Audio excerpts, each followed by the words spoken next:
El tema del texto son los derechos humanos. Participantes: Vanessa Alexandra Torres Murillo, Dayana Karina Molina Peñaranda, Tatiana Plaza Serrano, del grado 11-2, fecha 3 del mes 11 del 2019.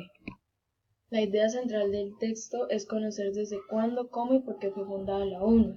Así se creó un anteproyecto llamado la Declaración de los Derechos Humanos. En 1966, la Asamblea General de las Naciones Unidas aceptó el Pacto Internacional de los Derechos Económicos, Sociales y Culturales y el Pacto Internacional de los Derechos Civiles y Políticos.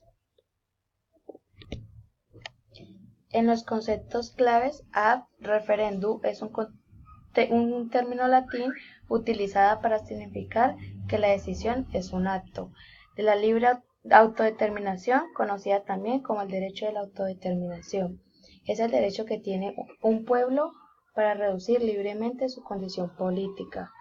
La práctica de lapidación es un medio de ejecución muy antiguo, que consiste en que los asistentes lancen piedras contra el río hasta matarlo. La injerencia se entiende con la acción y el efecto de contrameterse en un asunto. La vulneración es una acción y resultado del ser dañado o perjudicado. Y por último, el derecho es un conjunto de principios y normas generalmente inspirados en las ideas de justicia y de orden.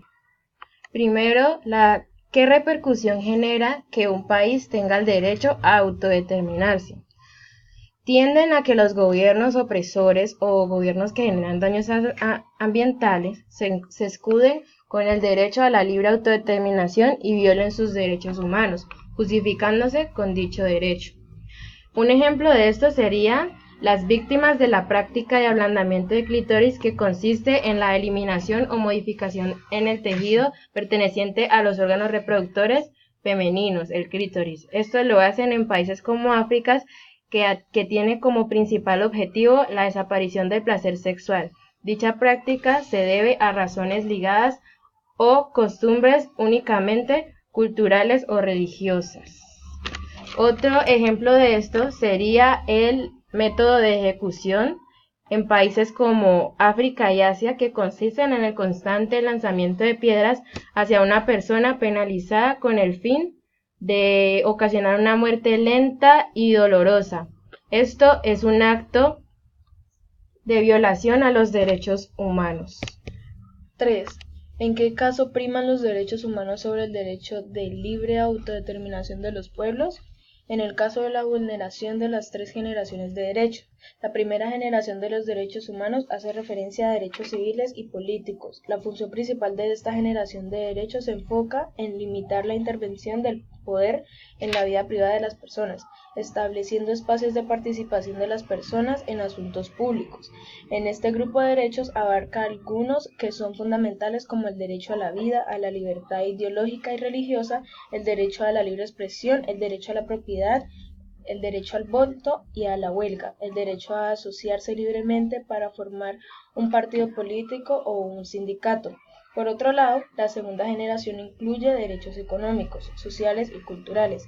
Esta generación de derechos tiene el fin de desarrollar la igualdad entre los humanos, buscando igualdad de oportunidades para las personas, permitiendo así una vida digna. Por último, en cuanto a la tercera generación, se engloban derechos pertenecientes a un colectivo, es decir, no tienen una vinculación individual. Por el contrario, son derechos de los pueblos que nacen desde la necesidad de cooperación entre pueblos, permitiendo la solidaridad para que un colectivo logre alcanzar la paz, el desarrollo y el medio ambiente sano. 5.